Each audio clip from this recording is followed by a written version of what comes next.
欢迎来到星星频道，请点击订阅并关注，获取最新资讯。天才女友开播即爆，甜妹田曦薇搭胡一天，校园救赎太好磕。上课上得好好的，一个女教授突然扔下粉笔就往外冲，学生都懵了。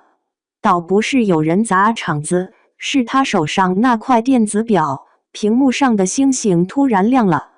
你说这谁能坐得住？5年了，那块表5年都没动静了，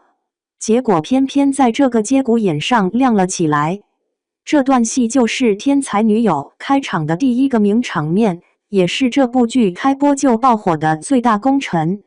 你说巧不巧？田曦薇和胡一天，一个甜妹天花板，一个校园文男主天花板，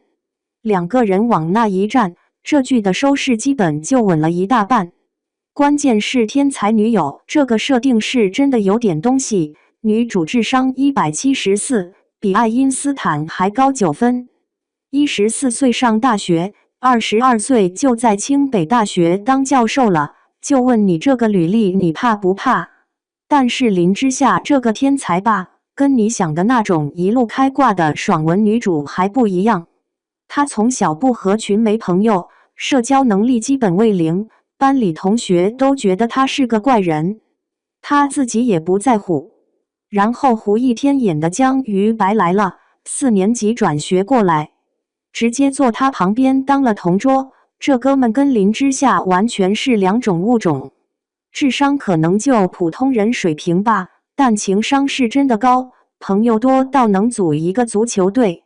一个没朋友的天才少女，一个朋友遍地的暖心少年，从小学到高中一路绑在一起。江于白带着之夏交朋友，融入集体，之夏帮江于白补课，这种相互救赎的关系，谁看了不说一句好磕？说个我印象最深的点吧，林之夏有个哥哥林泽秋，表面嫌弃他嫌弃的不行，动不动就说别到处说我是你哥，结果背地里比谁都护犊子。江于白不知道这俩人是兄妹，误以为林泽秋是情敌，俩人在操场上打了一架。那场戏我真的笑疯了。林泽秋这个角色吧，就是典型的刀子嘴豆腐心，嘴上说着嫌你烦，实际行动却特别诚实。这种兄妹情确实挺好看的，也给主线感情加了不少调剂。其实我觉得这剧最戳人的不是人设，是那个年代感的设定。两个人一人一块电子表，靠近了就会亮星星，这在现在这个智能手机时代简直土的掉渣。但放在那个年代背景下，这种东西反而特别珍贵，还带点幼稚的小浪漫。后来江于白家里出事，两个人硬生生分开了5年，这5年里之夏去哪儿都带着那块表，手表早就没电了，但他还是坚持每天戴在手腕上。5年时间他换了3块电池，每次换电池的时候都在想是不是星星不会再亮了，这个细节我是真的有点顶不住。数学竞赛那段戏也挺有意思的，江于白拒绝跟之夏组队，说要靠自己的实力夺冠，结果男2号沈富轩趁虚而入跟之夏组了队。之夏在竞赛现场那是真的牛，抢答器一响就按，站起来的那几秒钟大脑已经完成计算了，开口就是正确答案，这哪是来比赛啊，这是来炫技的吧？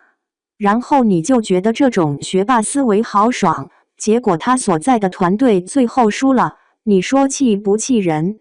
第2天他直接装病不去上学，把自己关在家里 email。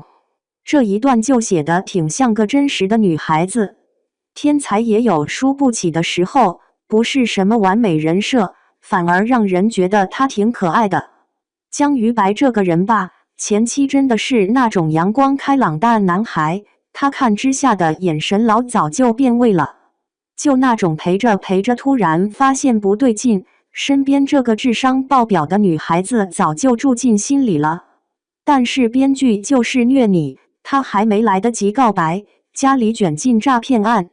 欠了一屁股债，他只能选择不告而别。重逢之后，之夏才知道，这5年他硬是一个人，还掉了300万。天天过的是什么日子，他一个字都没提过，见面还是一副云淡风轻的样子。你说这种男人，嘴上不说苦，心里全是事，真的让你心揪一下。林之夏表白那场戏是真的出圈，直接来了一句我喜欢你。哲学和生物学意义上的喜欢，这句话一出来，整个气质就上去了。别的情话是甜，这句情话是又甜又高级，学霸表起白来真没普通人什么事儿，你连反驳的资格都没有。网上有些评论说这句挺幼稚的，你要我说吧，它确实不是那种烧脑悬疑正剧，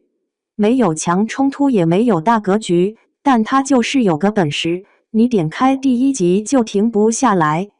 看着看着你就开始笑，看着看着你又会有点想哭，尤其是那些校园场景，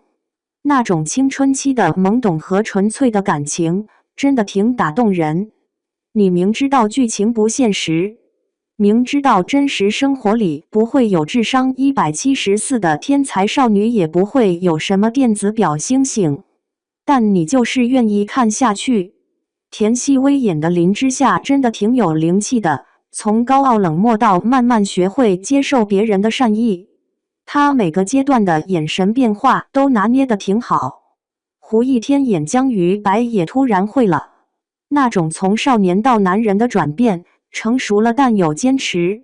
特别是他在之夏面前永远都是笑呵呵的模样，真的就是少年感暴击。这个故事从4年级讲到大学，从互不认识到双向奔赴，中间还横插一段5年的分离戏码。这种跨度其实挺考验编剧功力的，一个不小心就会变成流水账。但天才女友处理的还算可以，你跟着看下来不会觉得无聊。每一集中间都有新的互动跟进展，节奏把控的还行。因为如果处理不好这些细节，就很容易让人觉得这部剧只是套了个高能人设，却没有实际的剧情支撑。最后说一句关于电子手表的事，有人说这个设定太土了，但在智能化时代，一块只能靠近才会显示星星的电子表，反倒比任何智能产品都浪漫。毕竟那些数字化的东西全都是标准化的，少了点人味儿。而这种土的仪式感就显得特别珍贵，你想想是不是这个道理？